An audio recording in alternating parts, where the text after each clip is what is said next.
Do we pressed want it. the monitor Okay. thing on? Cause Yep, thank you. Do something unique, New York. Unique, New York. Or red leather, yellow leather. Cow now, brown cow. You can't see it though. Well, so we tried and we failed on that, no problem. Dylan, so you're gonna start the interview and you are not asking the questions at this point that would likely elicit the soundbite we want. Something Yeah. clear, complete, concise, pertinent, powerful, passionate, that adds authority, credibility, impact, and dimension. Yeah. Because your reporter knows that we don't have the shot he needs for that. Because how is he gonna know we do have the shot we need? when the camera's closer. Right, when the camera Is up on his, yeah. is here. True. And we do this, which is French for we're ready, okay? So, are we rolling and we Yes. have our two shot? Yes. Now, during this two shot, whose mouth do we need to be moving?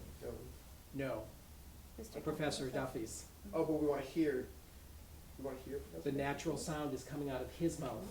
Okay. Because again, remember, you're using this over the line. Right. Professor Duffy says Right, there's that's why still I was good saying reason everybody to would wanna support hear. Dairy Queen. Right, okay. But you wanna show him with no. Talk- no. With that sound? Exactly. His voice is gonna be under on the two shot, then we're gonna cut to the soundbite, and it's gonna be sound full. I see, So- I see. Dylan, Yeah. you need to ask your source something that will make his mouth move, but won't be saying something that you need in your story. Gotcha. Like just getting to know him. Yeah, I got it. All right? Could you please state your name and position, and could you spell your name, please? My name is Sean Duffy, SEANDUFFY, and I'm a professor of political science here at Quinnipiac University. How's that going this year? It's going pretty well. You know, it's an interesting year. It's always an interesting year to be a political science professor. What are some of the things that you've been teaching your classes the past couple semesters here, especially in the lecture year? Well, actually, I don't teach domestic politics all that much, but this semester I'm teaching our senior seminar. We're focusing on the concepts of power, sovereignty in the state. And as I said to the class at the beginning of the semester, the last time, you know, a lot of this literature and scholarship on power came out during a time very similar to this one, when there was a lot of agitation about widening inequality and injustice in the American political system. So it's an interesting time. And how much of this do we need? None. None? I mean, Probably Do the last we? one. But we need the name and the position. How much of this video are we likely to use in a finished product? A few yeah, seconds. 2 seconds. Okay, so then the answer to the next question, do we have enough? More than. Yes. Okay, so now we unplug the microphones. We move up for the interview shot or No. the other two shots? We go behind him, and why did we unplug the microphones? So we don't pick up. We don't need sound, because remember, the Oh, reverse yes, shots, yes, somebody yes. take this. The reverse shots are Band-Aids For the. over audio. Right, okay. Yes. Right, And we're still rolling right now. Well, we Well, hit pause. Right, yeah. Don't break anything. Careful, Careful, careful. careful. Ooh, that was. Okay. Now, whose mouth do we need moving in this shot? Dylan's. No, Sean. Sean's, excuse me, Professor Oh, Duffy's. Professor Duffy's, sorry. Get the shot. You're not gonna get it there, right? Because who are we going to hear if we use this shot? That's Professor. Professor Duffy. So if Dylan's mouth was moving, Right. but we were hearing Professor Duffy, the viewer is like, they're ventriloquists. Right. Oh my God, what happened to this tripod? I have no That, idea. you might wanna, I feel like that's so much wider than what we just had before. It is. We want to be over there. Yeah.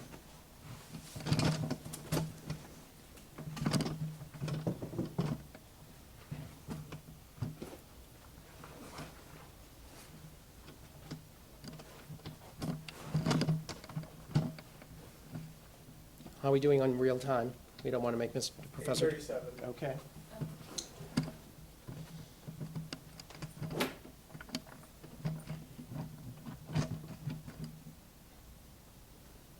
Okay. Do you like those shots? Do you like that two shot? I like it, but we need to move the key light, Um, or at least why do you want to move it? Just because of the glare. Well, rolling. All right, make his mouth move, please. So what's been going on in your classes this semester? Well, the students I'm teaching are doing theses, doing their senior theses. So it's a lot of discussion about thesis projects and the different topics students are pursuing. And what kind of More topics than are we we would getting? ever use. Well, one is looking at black voters and wondering if without Barack Obama in the race, if African Americans. Yeah, that's not a good shot at all. In the same sort of ways. So kind of looking at the whole question of political efficacy in the African American community. It's pretty interesting. And what has that person found? 'Cause that's a pretty interesting topic. So she's still working on the theoretical background and the scholarly grounding for it. Looking at. Okay. Is this? It's tight. So April 26th is the day of the Connecticut primary, but at that point, the nominees might already be decided. There might be two winners at that point. Why should Connecticut residents vote on April 26th if it might already be decided for them? That's been a perennial problem, and there's been a lot of discussion over the years about whether the primary system, the schedule, particularly the primary system, needs to be changed. There's been a lot of different things floated over the years about different structures that might be more fair, that might actually elicit more voter turnout in the late primary states. This year, it's an interesting year because it may still be, the game may still be in play by April 26th, particularly on the Republican side.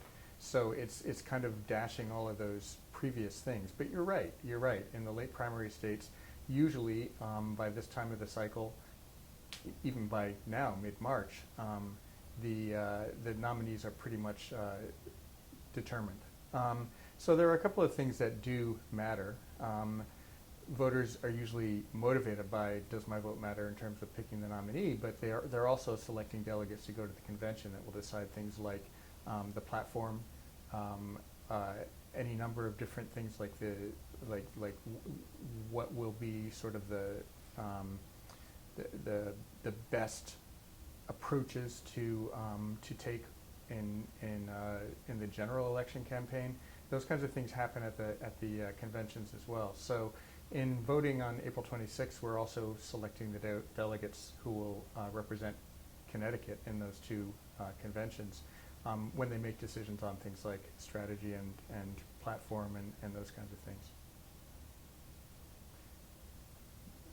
He led you right into our next question. I know, but I wanted to pause, make sure there was no all The right. world's longest pause. Yeah. Issues. What are they? What am I saying? I have a question. What are the issues that the Connecticut voters should be considering or that are in play on April 26th beyond the candidates? Do you want me to answer him? Yeah. Look at me. Yeah. As yeah. if you asked. Should the Okay. show be tighter? So I think this year, if we look at the Democratic side, I think one of the big things that's playing out, of course, is the race between Hillary and Bernie. And from what I've been following, I think that what Bernie Sanders is contributing to the campaign is exactly the issues. What are the issues at play? And of course, he wants to sort of bring to light or bring into play some of these issues that challenge the very sort of assumptions that our political system has been running on for the last 20, 40 years.